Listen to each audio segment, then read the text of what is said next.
أعوذ بالله من الشيطان الرجيم.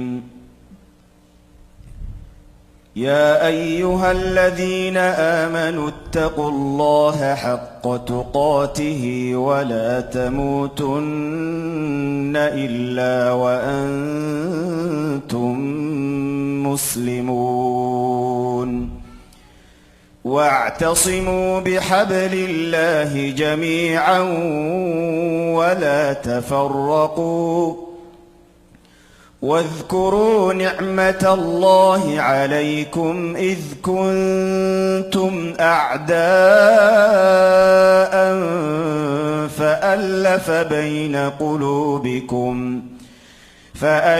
بين قلوبكم فأصبحتم بنعمته إخوانا وكنتم على شفا حفرة من النار فأنقذكم منها.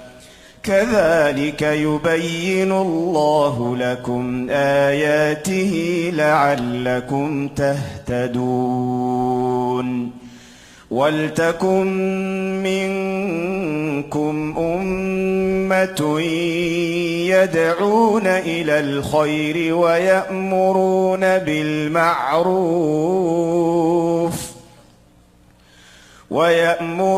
بالمعروف وينهون عن المنكر وأولئك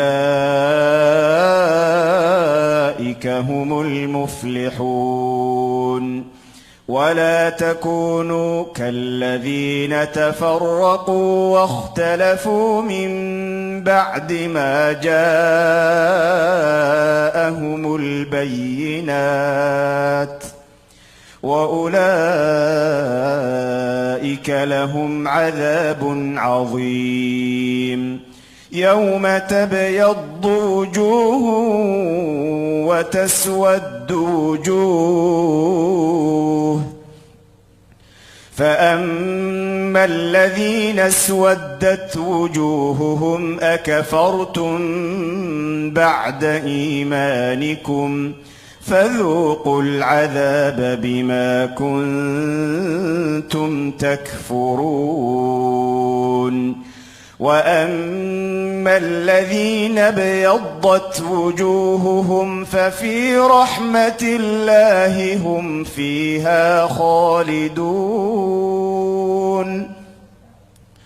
تلك آيات الله نتلوها عليك بالحق وما الله يريد ظلما للعالمين.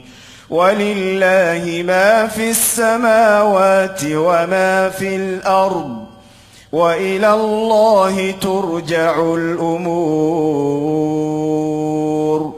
كنتم خير أمة أخرجت للناس تأمرون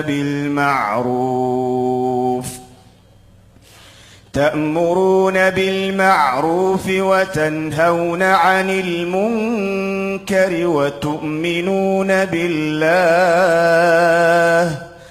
ولو آمن أهل الكتاب لكان خيرا لهم منهم المؤمنون وأكثرهم الفاسقون. لن يضروكم إلا أذى وإن يقاتلوكم يولوكم الأدبار ثم لا ينصرون.